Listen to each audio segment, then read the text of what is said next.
Good evening, इसको घुमा दो। Good evening. आज के क्लास में हम लोग देखेंगे 19वीं शताब्दी में समाज सुधार और धर्म सुधार आंदोलनों को, है ना। 19वीं शताब्दी में भारत के अलग अलग धर्म से संबंधित हिंदू, मुसलमान, सिख और पारसी धर्मों में जो समाज सुधार आंदोलन हुए उससे संबंधित बातों को देखेंगे। ठीक है। अब है कि एक कॉन्सेप्ट मैंने दिया था कि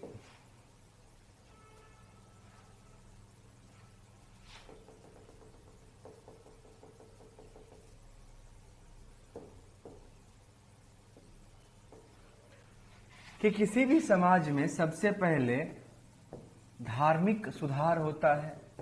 धार्मिक सुधार संबंधित है सामाजिक सुधार से। सामाजिक सुधार संबंधित होता है राजनैतिक सुधार से,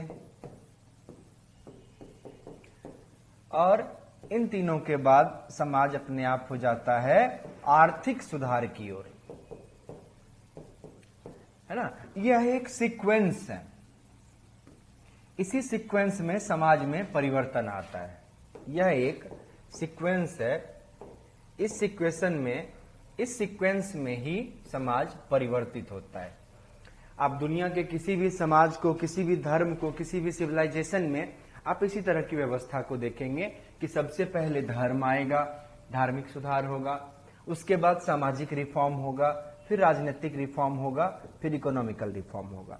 कुछ जगह पर ये आपको देखने को मिल सकता है कि जहां पे रिलीजियस रिफॉर्म नहीं हुआ, उसके पीछे का आधार था कि रिलीजियस रिफॉर्म लोग ही वहां पहुंचे। जैसे कि अमेरिका, है ना। अमेरिका धर्म के मुद्दे पर कभी परेशान नहीं रहा, क्योंकि जो अमेरिका के मूल निवासी थे रेड इंडियंस, आज अमेरिका उनका तो है नहीं।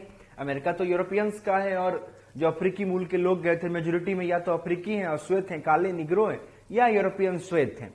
तो जो मूल अमेरिकी हैं वो नहीं है। तो रिलीजियस रिफॉर्म अमेरिका में नहीं हुआ। उसी तरह से जब बात करते हैं यूरोप की, लेकिन यूरोप में रिलीजियस रिफॉर्म हुआ, चाहे वो वेटिकन का मामला हो, चाहे पुनर्जागरण का दौर हो, है ना। तो रिलीजियस रिफॉर्म संबंधित होता है सोशल रिफॉर्म से। जब तक रिलीजियस रिफॉर्म नहीं आएगा तब तक सोशल रिफॉर्म की संकल्पना कम हो सकती है, इसमें दिक्कतें आ सकती है। तो रिलीजियस रिफॉर्म जरूरी होता है सोशल रिफॉर्म का बैकग्राउंड बनाने के लिए। और जब सोशल और रिलीजियस रिफॉर्म हो जाता है तब आता है पॉलिटिकल रिफॉर्म की बात। ये मैंने कई बार आपको कहा भी है कि जैसे आप मराठा पढ़ते हैं, या जैसे आप मान लीजिए सिखों को पढ़ा, तो आपने देखा था कि सिख में शुरुआत में बात हुई थी धर्म से, धार्मिक बातें की गई थी। धार्मिक बातें अपने आप कनेक्ट हो गई किससे? समाज से, है ना, सामाजिक बातों से, है ना। धर्म को आप समाज से अलग नहीं कर सकते। धर्म और समाज दोनों एक दूसरे में घुले हुए हैं। ये दोनों एक दूसरे के अनुपूरक हैं, है ना। एक दूसरे को आप समाज से धर्म और धर्म से समाज को अलग नहीं कर सकते। तो जब हम रिलीजियस रिफॉर्म की बात करेंगे तो एक्चुअली हम बात कर रहे हैं किसकी? सोशियो रिफॉर्म की, है ना, सामाजिक सुधार की। अब ये दोनों जब हो जाएगा, चाहे यह किसी नेता के द्वारा किया गया हो या किसी प्रणेता के द्वारा किया गया हो, एक सर्टेन टाइम के बाद इस रिफॉर्म की बात करने वाला लोग पॉलिटिकल रिफॉर्म की बात करेगा, राजनीतिक रिफॉर्म की बात करेगा, है ना। तो धर्म, धर्म से समाज, समाज से राजनीति, और यह तीनों जब हो जाएगा तो समाज अपने आप आर्थिक रिफॉर्म की ओर चला जाएगा, है ना। तो जहां जहां भी यह मिला, आप अगर इतिहास को थोड़ा सा याद करें तो मराठों में क्या हुआ? संत तुकाराम का उभरना हुआ, समर्थ गुरु रामदास का उभरना हुआ, है ना, या उससे पहले के भी जो भी मराठे संत थे उनका उभरना हुआ। तो मराठों का यह सीक्वेंस चला। धार्मिक सुधार हुआ, धार्मिक सुधार के कारण समाज एकजुट हुआ, एकजुट होने के कारण ये लोग रिलीजियसली एक इकट्ठे हुए तो पॉलिटिकल रिफॉर्म की बात करने लगे। या सिख, मराठे या सिख, इसके दो एग्जाम्पल हैं। और आज भी आप देखेंगे कि महाराष्ट्र का जो समाज है ना, या महाराष्ट्र जो है, महाराष्ट्र का समाज या पंजाब का समाज, ये बिहार और यूपी के समाज के रिस्पेक्ट में थोड़ा ज्यादा है ना एक्टिव है, सोशल रिफॉर्म ज्यादा हो चुका है, पॉलिटिकली अवेयर है। हम लोग का पॉलिटिकल अवेयरनेस, जो यूपी बिहार वाले लोगों का जो पॉलिटिकल अवेयरनेस है वो दूसरे स्टाइल का है। हम लोग चुनावी अवेयर है। यहाँ पॉलिटिकल अवेयर का मतलब होता है कि हमारे हित की बातें कौन कर रहा है, ये पॉलिटिकल अवेयर है। हम लोग का होता है बिहार यूपी वाले लोगों का कि हमारे हित की बात नहीं है, राजनीति की बातें कौन कर रहा है, हम लोग उससे डिस्कस और बात करने लगते हैं। तो यह एक माहौल होता है, धार्मिक, सामाजिक, फिर राजनीतिक, फिर आर्थिक। तो उसी तरह से इसीलिए देखिएगा राजा राम मोहन राय को आधुनिक पुनर्जागरण का पिता कहा जाता है, क्योंकि मैंने कई बार आपको कहा है कि किसी व्यक्ति के चाह भर लेने से वो व्यक्ति बड़ा नहीं हो जाता, किसी देश के चाह भर लेने से वह बड़ा नहीं हो जाता। जैसे कि मान लीजिए बाहुबली मूवी आई थी, तो बाहुबली मूवी में जो कलेक्शन उसका हुआ था, बजट का जितना कलेक्शन हुआ था, उम्मीद नहीं था कि कोई इसको बीट कर पाएगा, है ना। फिर पुष्पा का आना हुआ और अल्लू अर्जुन छा गया, जबकि अल्लू अर्जुन बहुत दिनों से एक्टिंग कर रहा है। तो एक समय होता है, टाइमिंग होती है, और कौन क्या कर जाएगा पता नहीं है। तो भारत में 1885 में जब कांग्रेस की स्थापना होगी और एक राष्ट्रवाद का जन्म होगा, इन तमाम धार्मिक और समाज सुधार आंदोलन के लोग जो है उस राष्ट्रवाद के जन्म में अपनी भूमिका निभाएंगे, है ना। ये तमाम राष्ट्रवाद के जन्म में अपनी भूमिका निभाएंगे, क्योंकि यह रिलीजियस और सोशल रिफॉर्म की बात करेंगे। ये जब रिलीजियस और सोशल रिफॉर्म करेंगे तो लोगों में एक प्राइड का माहौल आएगा, गर्व का माहौल आएगा।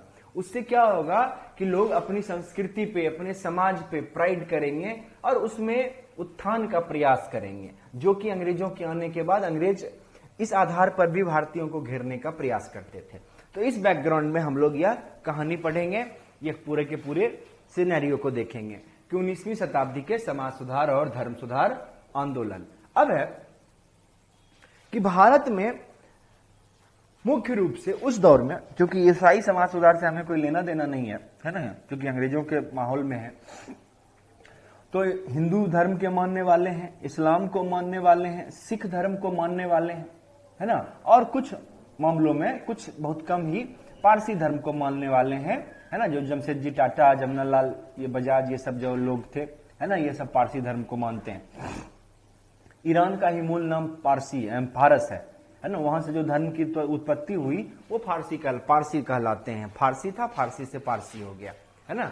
तो अब एक एक करके इनको देखेंगे। जैसे कि हिंदू धर्म और समाज सुधार आंदोलन हम देख रहे हैं, तो हिंदू धर्म और समाज सुधार आंदोलन में हम लोगों ने सेक्शन बनाया है कि एक सेक्शन हो गया बंगाल का, कि बंगाल में क्या क्या सोशल और रिलीजियस रिफॉर्म हुआ। दूसरा सेक्शन हो गया वेस्ट इंडिया का, पश्चिमी भारत में, यानी कि राजस्थान और पंजाब के इलाके में हिंदू धर्म से संबंधित, महाराष्ट्र के इलाके में क्या क्या हुआ। एक है उत्तर भारत। उत्तर भारत मतलब हो गया बिहार और यूपी के इलाके में कौन कौन से रिलीजियस फॉर्म का गठन किया गया। और एक दक्षिण भारत, है ना, महाराष्ट्र के बाद का जो इलाका है, उस इलाके में क्या क्या सोशल रिफॉर्म एस्टेब्लिश हुआ, है ना। तो हम लोगों ने भारत को हिंदू धर्म में, जो हिंदू धर्म के अलग अलग लोग होंगे, उनके अंदर सोशल रिफॉर्म क्या क्या होगा, इसका सेक्शन हम लोग यहाँ पे देखेंगे। अब है कि बंगाल। तो बंगाल में क्योंकि कहते हैं कि अगर भारत के समाज का अगुआ महाराष्ट्र, मुंबई न हो के बंगाल होता, है ना, बंगाल का उस तरह से पतन नहीं होता जिस तरह से हो गया, तो भारत का परिदृश्य कुछ अलग होता। तो बंगाल अति जागरूक जगह है। इसीलिए देखिएगा रविन्द्रनाथ टैगोर से लेके या बंग भंग आंदोलन हुआ या क्रांतिकारी या मूवमेंट के सुभाष चंद्र बोस का उभरना होता है, ये तमाम लोग, है ना। तो बंगाल बहुत जागरूक लोगों का जगह है। तो सबसे एक छोटे से इलाके की अगर मैं बात करूं तो सबसे अधिक समाज सुधार आंदोलन बंगाल में आपको देखने को मिल रहे हैं, पर्टिकुलर उस ज्योग्राफिकल एरिया में, है ना। जैसे कि बंगाल में है ब्रह्म समाज आंदोलन, राजा राम मोहन राय का उभरना हुआ, है ना, ब्रह्म समाज आंदोलन। यंग बंगाल मूवमेंट का उभरना हुआ, धर्म समाज आंदोलन का उभरना हुआ, रामकृष्ण मिशन का उभरना हुआ, विवेकानंद वाला, है ना। तो ये बंगाल में 4 प्रमुख आंदोलन उभरे धर्म और समाज के रिफॉर्म के लिए। एक एक करके सबको पढ़ेंगे, पहले एक इंट्रो हो जाए। उसके बाद है पश्चिम भारत में परमहंस मंडली, प्रार्थना समाज और सत्यशोधक समाज। पश्चिम भारत मतलब गुजरात महाराष्ट्र के इलाके की बात हो रही है। तो पश्चिम भारत में हमारे पास आ गया परमहंस मंडली, प्रार्थना समाज, सत्यशोधक समाज, है ना। बंगाल में ब्रह्म समाज, यंग बंगाल आंदोलन, और धर्म सभा आंदोलन या धर्म समाज आंदोलन एक ही चीज है, और रामकृष्ण मिशन, ठीक है। अब है नॉर्थ इंडिया में, उत्तर भारत में राधा स्वामी सत्संग आंदोलन। राधा स्वामी सत्संग आंदोलन जो है यह आगरा और उसके आसपास के इलाकों में यूपी में शुरू किया गया था, आज भी यह एग्जिस्ट करता है। और आर्य समाज आंदोलन यह आज भी एग्जिस्ट करता है, कोई दिक्कत नहीं है, दयानंद सरस्वती ने इसको शुरू किया था, है ना। दक्षिण भारत, तमिलनाडु, केरल, कर्नाटक के इलाके को दक्षिण भारत कहते हैं। दक्षिण भारत के इलाके में वेद समाज आंदोलन, राजा मुंद्री सोशल रिफॉर्म, है ना, ये आंध्र प्रदेश का इलाका है, राजा मुंद्री ये आंध्र प्रदेश में हुआ था। और थियोसोफिकल मूवमेंट, है ना, एनी बेसेंट वाला थियोसोफिकल मूवमेंट, ये 3 दक्षिण भारत के हो गए। तो हिंदू धर्म से संबंधित हमारे पास दक्षिण भारत के 3 हैं, उत्तर भारत के 2 हैं, और बंगाल के 4 हैं, और पश्चिम भारत के 3 हैं। तो हिंदू धर्म से संबंधित सोशल रिफॉर्म कुल इतने ही। अब है कि ऐसा ही इस्लाम धर्म से संबंधित कुछ रिफॉर्म था। जब हिंदू धर्म में रिफॉर्म हुआ तो लोगों को लगा कि क्यों ना इस्लाम धर्म में भी रिफॉर्म होना चाहिए। तो इस्लामिक लोगों ने अपने समाज और धर्म में रिफॉर्म की बात की, ठीक है, अपने समाज और धर्म में रिफॉर्म की बात की। तो उसमें पहला आता है बहाबी मूवमेंट, बहाबी आंदोलन, है ना। बहाबियों का उद्देश्य था एक इस्लामिक राष्ट्र की स्थापना करने का, वो हम लोग देखेंगे। उसके बाद आता है अलीगढ़ आंदोलन, है ना। अलीगढ़ आंदोलन से ही अलीगढ़ ओरिएंटल स्कूल की स्थापना हुई, बाद में अलीगढ़ यूनिवर्सिटी की स्थापना हो जाती है ना। और एक आंदोलन उभरा इस्लाम में जिसका नाम था अंजुमन हिदायत उलेमा आंदोलन, है ना। अंजुमन हिदायत उलेमा आंदोलन, है ना, यह यूपी के शायद देवबंद में उभरा था। तो इस्लाम में सामाजिक सुधार और धर्म सुधार के मामले में 3 आंदोलनों का उभरना होता है, तीनों को हम लोग पढ़ेंगे। उसके बाद आता है पारसी समाज, है ना, जिसके दादा भाई नौरोजी थे, है ना। दादा भाई नौरोजी, जमशेदजी टाटा, ये सब पारसी परिवार से आते हैं। तो पारसी समाज में एक आंदोलन उभरा जिसका नाम है रहनुमाई मजद यसनाम, रहनुमाई मजद यसनाम। आज आप पारसियों को जानते हैं, अगर आज आपको कोई पारसी मिल जाए तो आपके लिए यह पहचानना बहुत मुश्किल हो जाएगा कि पारसी और ईसाई में क्या अंतर होता है ना। जैसे बोमन ईरानी पारसी है। तो यह इस आंदोलन का कमाल था कि पारसियों को, समाज को कहां से कहां पहुंचा दिया। पारसियों के अंदर पर्दा प्रथा आ चुका था, पारसियों के अंदर मान लीजिए ऊंच नीच का भेद आ चुका था, स्त्रियों के अधिकार को वंचित रोका जा रहा था। और इस एक मूवमेंट ने, रहनुमाई मजद यसनाम वाले मूवमेंट ने पारसियों के समाज को बदल के रख दिया, है ना। और आज पारसी भारत के अति आधुनिक लोगों में से एक माने जाते हैं। तो पारसी धर्म से संबंधित एक आंदोलन रहनुमाई मजद यसनाम। वैसे ही ये सिख धर्म, अभी अभी आपने सिख धर्म पिछले वीडियो में देखा होगा। गुरु नानक ने हिंदू धर्म के रिफॉर्म से संबंधित कुछ विचार दिया था, और उसके बाद के तमाम गुरु आए, और गुरु गोविंद सिंह तक में सिख जो है एक कंप्लीट रिलीजन बन चुका है, एक अलग धर्म बन चुका है। फिर समय पर सिखों में भी कुछ टैबूज आ गए, कुछ दिक्कतें आ गई, कुरीतियां आ गई। तो सिख में भी कई आंदोलन उभरे जिसका नाम है कूका आंदोलन, सिंह सभा आंदोलन और निरंकारी आंदोलन। 3 आंदोलन मुख्य रूप से सिखों में पढ़ने पड़ते हैं। तो सिखों से संबंधित ये 3 आंदोलन, कूका, सिंह सभा और निरंकारी। तो निरंकारी आंदोलन तो आज भी चल रहा है, कोई दिक्कत नहीं है। अभी भी निरंकारी बाबा अभी मरे हैं, बाबा हरदेव, है ना। अभी हाल ही में उनकी मृत्यु हुई 2-3-4 साल पहले। उनकी बेटी अब इनका इंचार्ज है निरंकारी वाले। अच्छा, इसका कोई भी संबंध राम रहीम टाइप के आंदोलन से नहीं है ना। उनका अपना पंथ है, ये लोग अपना रिलीजियस पंथ चलाते हैं, है ना। तो ये कुछ मूवमेंट है जो कि हम लोगों को देखना है, एक एक करके सारा देखेंगे, है ना। यहां से शुरू करेंगे ब्रह्म समाज आंदोलन से, और सारे मूवमेंट को देखते हुए। ये ऐसा नहीं है कि इतने ही हैं, इसके अलावा भी कुछ व्यक्तिगत प्रयासों से भी लोगों ने भारत में धर्म सुधार और समाज सुधार करने का प्रयास किया। जैसे ईश्वरचंद विद्यासागर, पंडित रमाबाई, है ना, पीएम मालवारी, नवाब अब्दुल लतीफ, सैयद अमीर अली, ये तमाम लोग व्यक्तिगत प्रयासों से भी समाज सुधार और धर्म सुधार में प्रयास करते रहे, ठीक है। तो इस बैकग्राउंड में हम लोग देखेंगे हमारा पहला जो राजा राम मोहन राय का आंदोलन है वह है ब्रह्म समाज आंदोलन। ब्रह्म समाज आंदोलन। प्रणेता कौन है इसके? तो राजा राम मोहन राय। राजा राम मोहन राय भारत के समाज सुधार आंदोलन के प्रणेता है ना, भारत के समाज सुधार आंदोलन के वो जीनियस व्यक्ति है ना, कि इन्हीं जैसे लोगों से ही संभव था है ना। विद्वान जो व्यक्ति होता है, जो जीनियस है, उस व्यक्ति से बहुत उम्मीद हो जाती है समाज की। जैसे जो लोग एवरेज हैं, जो अपने जीवन के कष्टों में ही उलझे हुए हैं है ना, उनका अपना भरण पोषण ही मुश्किल हो पा रहा है, शारीरिक और बौद्धिक रूप से वो कमजोर हैं, उनसे बहुत ज्यादा उम्मीद नहीं है समाज को। लेकिन जो जीनियस हैं, जो विद्वान हैं है ना, उनसे समाज को उम्मीद है कि वो आए। देखिए, अगर आप, जैसे फॉर एग्जांपल मैं आपसे बात करता हूं कि मान लीजिए आपको मौका मिले भगवान बनने का, और आप भगवान बन गए है ना, भगवान, बहुत सारी मूवी भी इस पे आई है। अगर आप भगवान बन गए और भगवान बनने के बाद भी आप अपने व्यक्तिगत स्वार्थों की पूर्ति में ही वो जो गॉडनेस वाली जो पावर है उसका इस्तेमाल करते हैं, तो फिर क्यों भगवान बने? हो तो यह भी सकता है कि अभी के जो गॉड हैं वह भी इस धरती पर एग्जिस्ट करते होंगे और वो अपने पावर का इस्तेमाल अपने जीवन को सुविधापूर्वक बनाने के लिए करते हैं। अगर आपके अंदर गॉड वाला कैपेसिटी या पावर आता है तो वह समाज की बेहतरी में खर्च होना चाहिए। वह समाज के गरीब, समाज के पिछड़े, समाज के उन लोगों के जीवन में बदलाव में आपके पावर का इस्तेमाल होना चाहिए जो अपनी ताकत से जीवन के उस दुखमय, कष्टमय माहौल से बाहर नहीं निकल पा रहे हैं। तो आपके गॉड होने का मीनिंग है।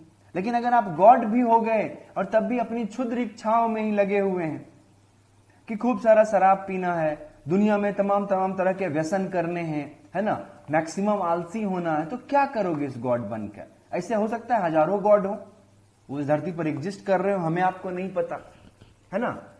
तो गॉड अगर आपके पास बनने का पावर है तो उसका इस्तेमाल देश और समाज की बेहतरी में होना चाहिए। उसी तरह से अगर आप विद्वान हैं, अगर आप जीनियस हैं, तो आपके जीनियसनेस का समाज क्या करे अगर आप जीनियसनेस का इस्तेमाल सिर्फ धन सृजित करने में करते हैं? आप अपने जीनियसनेस का इस्तेमाल समाज को जोड़ने में नहीं, समाज को तोड़ने में करते हैं है ना, तो इस जीनियसनेस का कुछ नहीं हो सकता है। तो अगर आप विद्वान हैं, अगर आप प्रतिभावान हैं, आप प्रतिभाशाली हैं, तो आपकी प्रतिभा की कुल उपयोगिता यह है कि आप कैसे अपने समाज को, अपने लोगों को, अपने देश को, इस पृथ्वी को बेहतर बनाएं। क्योंकि जो आपके पास है वो औरों के पास नहीं है। ये फॉर्चून है आप कि आपके पास ये सुविधाएं है ना। अगर Sachin Tendulkar, the god of cricket, century मारने के बाद वह भी विराट कोहली की तरह ही कूदने लगे, तो काहे का गॉड? सेंचुरी मारने के बाद वो गेंदबाजों को अप्रिशिएट करे कि तुम्हारा ओवर खेलना बहुत मुश्किल था, लग रहा था कि अब आउट हुए कि तब आउट हुए है ना। तो खेल भावना प्रदर्शित करनी होगी। सेंचुरी तो आप मार ही देंगे बिकॉज आप गॉड हैं, आप जीनियस हैं, बॉर्न जीनियस हैं। तो उसी एक जीनियस का नाम है राजा राम मोहन राय है ना। भाषाविद, कई सारी भाषाओं के जानकार। इतिहास में कहा जाता है कि राजा राम मोहन राय के दो घर थे। एक घर जिसमें राजा राम मोहन राय देसी थे, सारा सामान विदेशी था। एक घर जिसमें राजा राम मोहन राय विदेशी थे, सारा सामान देशज था। ये है राजा राम मोहन राय, 7-7, 8-8 भाषाओं के जानकार है ना। तो राजा राम मोहन राय का जीवन, उनकी कहानियां, ये सारी चीजें हमें देखनी पड़ेगी। राजा राम मोहन राय समझिए किस स्तर के आदमी होंगे कि अगर फ्रांस में रेवोल्यूशन होता था, फ्रांस में क्रांति हुई, तो फ्रांस की क्रांति की खुशी में वो अपने जहां वो रहते थे वहां पे 500 लोगों को भोज खिला दिया कि यूरोप में क्रांति हुई है। भोज खाने वाले को भी नहीं पता है कि किस बात का भोज है, राजा राम मोहन राय खिला रहे हैं। डेमोक्रेसी आगे बढ़ रहा है हालांकि राजा राम मोहन राय भारत की स्वाधीनता के सपोर्ट में नहीं थे, क्योंकि तब स्वाधीनता का कॉन्सेप्ट ही नहीं था। अब लोग लोकतंत्र अपनाएंगे या राजतंत्रात्मक रूप में वापस चले जाएंगे, यह तो कोई नहीं जानता था तो उस दौर में। इसीलिए इनको राइजिंग स्टार ऑफ इंडिया कहा जाता है, भारतीय पुनर्जागरण का पिता कहा जाता है, राष्ट्रवाद का जनक कहा जाता है, एडवोकेट ऑफ लिबर्टी कहा जाता है, हेराल्ड ऑफ न्यू एज कहा जाता है, जीवित पुल कहा जाता है कि इन्होंने एंशिएंट और आधुनिक भारत को जोड़ा, है ना। तो जीवित पुल, मॉर्निंग स्टार ऑफ इंडिया, है ना, भारत के पहले जीनियस राष्ट्रवादी धार्मिक। मैं इसलिए कह रहा हूं कि अगर आप बिहार की तरक्की और उन्नति की बात करते हैं ना, मैं जब भी पढ़ाता हूं ऑनलाइन में तो आपका रिएक्शन नहीं मिल पाता है, तो मैं इस तरह से पढ़ा रहा हूं, लेकिन मेरा क्लास काफी हास्य और व्यंग से भरा होता है और मोटिवेशन से भरा होता है। ऑनलाइन में मैं बहुत प्रयास कर रहा हूं वो ला पाऊं, लेकिन ये हो नहीं रहा है कि आपके साथ में कैमरा से कैसे हास्य कर सकता हूं, है ना, तो वो फिर तो अजीब लगेगा। तो मॉर्निंग स्टार ऑफ इंडिया, तो मैं यही कह रहा था कि राजा राम मोहन राय जीनियस बैकग्राउंड से आते हैं। तो सबसे पहले टाइम पीरियड, तो राजा राम मोहन राय का टाइम पीरियड है 1772 से 1833, और भारत इसी तरह के किसी जीनियस का इंतजार कर रहा है, क्योंकि वो ऐसा जीनियस जो आए और बिहार और यूपी के समाज में धार्मिक और सामाजिक सुधार करे, ताकि वहां राजनीतिक रिफॉर्म हो सके और हम लोग बेहतर हो सके। अगर हम इंसान आपसी सामंजस्य से, आपसी समझ से, आज तो यूट्यूब का जमाना है, आप ऑनलाइन पढ़ रहे हैं, अगर आपसी सामंजस्य और समझ से समाज को बेहतर बना लें तो क्या दिक्कत है। अभी नितिन गडकरी ने कहीं का एक वीडियो फोटो शेयर किया था कि ट्रैफिक में लेफ्ट साइड वाला सारा लोग लेफ्ट में ही था और राइट की पूरी सड़क खाली थी। अब पटना की सड़कों पे निकल जाइए, है ना, या अन्य जगहों पे निकल जाइए, दिल्ली की सड़कों पे निकल जाइए, दिल्ली का तो कम ही क्योंकि वहां पुलिसिंग बेहतर है, पटना की सड़कों पे निकल जाइए तो हर आदमी लगता है दूसरे आदमी के ऊपर चढ़ जाएगा, है ना। जबकि बिल्कुल सिंपल है, अगर हम नियम से चलेंगे तो ज्यादा बेहतर जीवन होगा दिन बिना नियम के चलने से, ठीक है। तो यह है हमारा, तो हमें ऐसे व्यक्तित्व की जरूरत है जो जीनियस हो, जो समाज को अपने तर्क शक्ति से, जब जब जीनियस लोगों ने समाज को जीवन दिया है तब तक समाज में व्यापक बदलाव आया है। जैसे शंकराचार्य, जैसे राजा राम मोहन राय, जैसे ईश्वर चंद्र विद्यासागर, जैसे विवेकानंद, इन तमाम लोगों ने समाज को पलट के रख दिया, बदल के रख दिया, है ना। तो ये राजा राम मोहन राय हैं। तो सबसे पहले राजा राम मोहन राय 1772 से 1833। अब है कि इनका जन्म सब देखना होगा क्योंकि रिलीजियस हैं। तो इनका जन्म जो है बंगाल के वर्धमान में हुआ, वर्धमान डिस्ट्रिक्ट है, और इनके पिताजी ब्राह्मण थे। तो ब्राह्मण परिवार में बंगाल के वर्धमान में राजा राम मोहन का जन्म हुआ, और इन्होंने अपनी शिक्षा, एजुकेशन पटना और वाराणसी बनारस में पाया, है ना। जन्म बंगाल में वर्धमान जिला में, कर्म जाति से ब्राह्मण, है ना, ब्राह्मण परिवार में पैदा हुए। इन्होंने पटना और बनारस में शिक्षा प्राप्त की, और आगे चलकर राजा राम मोहन राय ब्रिटिश कंपनी के राजस्व विभाग में नौकरी ज्वाइन कर लेते हैं। रेवेन्यू डिपार्टमेंट में नौकरी ज्वाइन कर लेते हैं। इनको मुगल शासक अकबर द्वितीय, अकबर सेकंड ने राजा की उपाधि दी थी, राजा।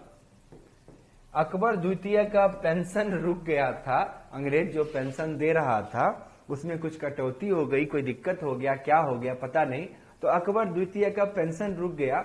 तो उस पेंशन को कंटिन्यू करवाने के लिए राजा राम मोहन राय इनके केस को लेकर लंदन गए थे, और वहीं पे इनकी मृत्यु हो गई थी, है ना।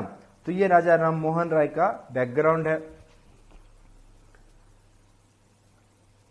अब है कि राजा राम मोहन राय की अन्य कहानियों को जानते हैं, इसको मिटाया जाए।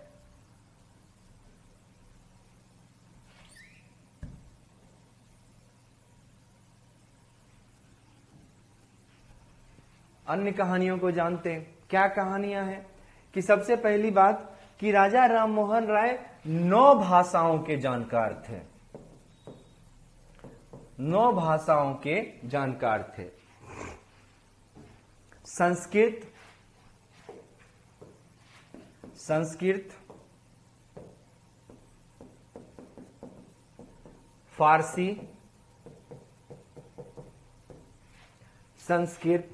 फारसी, अरबी, हिब्रू, संस्कृत, फारसी, अरबी, हिब्रू, ग्रीक, फ्रेंच,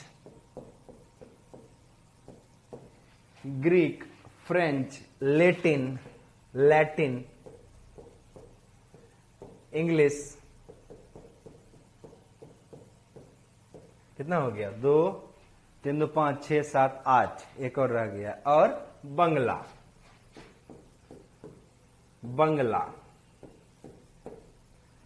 9 भाषाओं के जानकार। आप समझ सकते हैं इस इंसान की विद्वता का आलम क्या होगा कि जो संस्कृत पर भी उतना ही कमांड रखता है जितना फारसी पे रखता है, क्योंकि मुगल कालीन राजकीय भाषा फारसी है ना। अरबी पे भी उतना ही कमांड है ना। अगर आप भाषा के बारे में थोड़ी बहुत भी जानकारी जुटाते हैं या रखते हैं तो आपके लिए बता दूं कि भाषा की 3 कैटेगरियां होती है।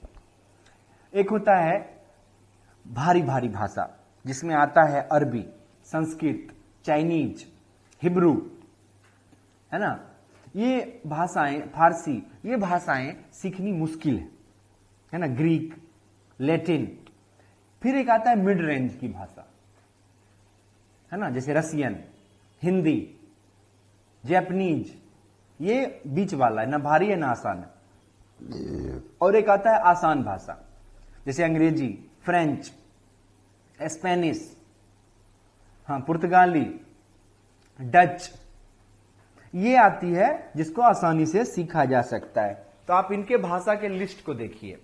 ये जो भारी भरकम भाषा है जिसका ग्रामर बहुत अधिक है, संस्कृत, फारसी, अरबी, हिब्रू इजराइल में बोली जाती है। तो ग्रीक, लैटिन, तो मेजोरिटी में तो ये उन भाषाओं के जानकार हैं जिसमें से किसी एक को आपको जानकारी हो जाए तो आपका जीवन बदल जाएगा, है ना।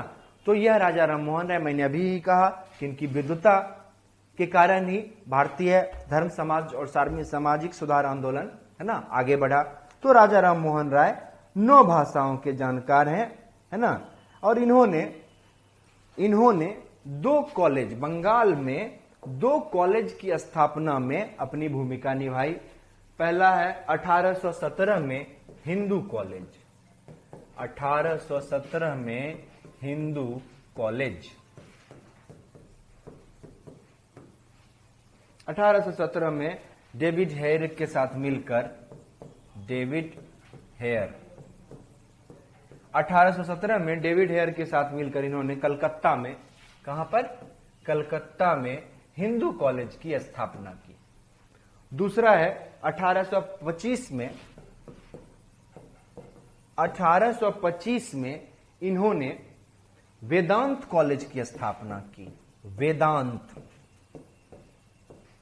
वेदांत कॉलेज की स्थापना की, यह भी कलकत्ता में ही किया, है ना। वेदांत कॉलेज की स्थापना की। तो 2 कॉलेज, हिंदू कॉलेज और वेदांत कॉलेज की स्थापना। हिंदू कॉलेज की स्थापना 1817 में, वेदांत कॉलेज की स्थापना 1825 में। ठीक है। तो 2 कॉलेज की स्थापना से राजा राम मोहन राय जुड़े हुए हैं। इसके अलावा उन्होंने कई सारे साहित्यों की भी रचना की।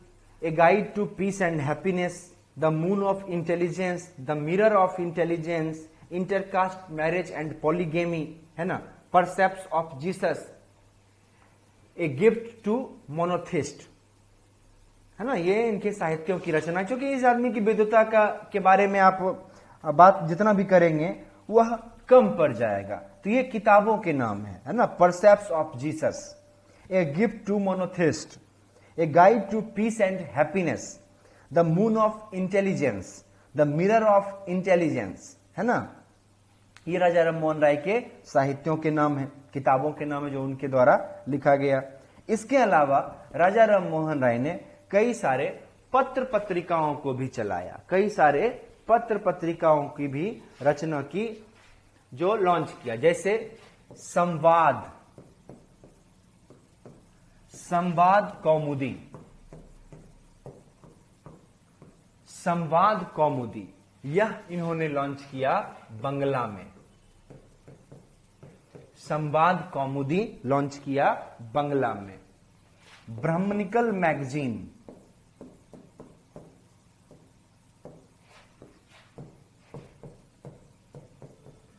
ब्राह्मणिकल मैगजीन, यह है इंग्लिश में, इंग्लिश में। उसके बाद है तोहफतुल मुहाब्दीन, तोहफतुल मुहाब्दीन, यह है फारसी में। यह सारे पेपर के नाम हैं, जैसे कि आपके यहां दैनिक जागरण, दैनिक भास्कर आता है, वैसे ही ब्रह्म, ये जो राजा राम मोहन राय इनके द्वारा लिया गया यह सारा पेपर है। उसके बाद मिराज उल अखबारात, ये कहां लिखे, मिराज उल अखबारात, मिराज उल अखबारात, यह भी है फारसी में। मिराज उल अखबारात यह फारसी में है। तो हम लोगों ने देखा कि राजा राम मोहन राय के पेपर की संख्या संवाद कौमुदी बंगला में है, ब्राह्मणिकल मैगजीन इंग्लिश में है, ये पूछ देता है इसलिए मैं ये बता रहा हूं। तोहफतुल मुहाब्दीन फारसी में है और मिराज उल अखबारात फारसी में है। तो राजा राम मोहन राय का सबसे फेमस जो पेपर था वही था मिराज उल अखबारात। ये है राजा राम मोहन राय के पेपरों की एक लिस्ट, ठीक है। अब है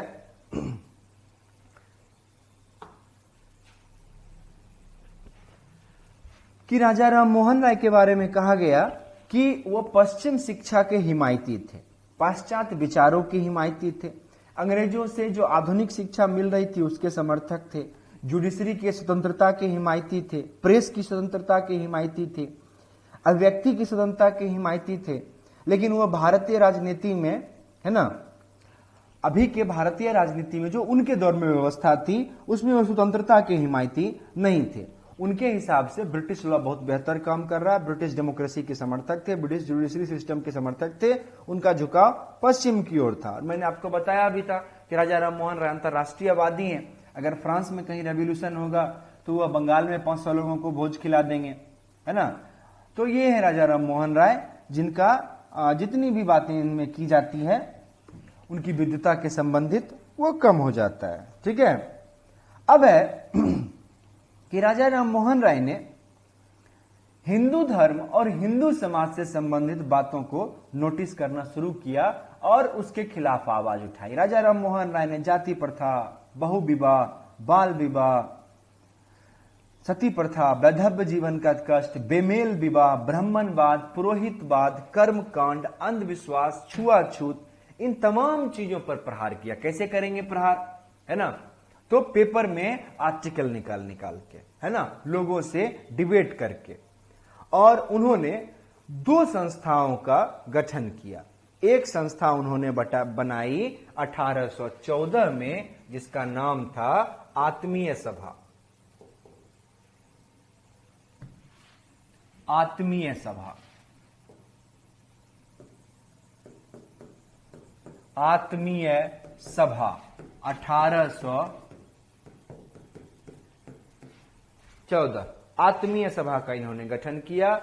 और 1828 में इन्होंने ब्रह्म समाज का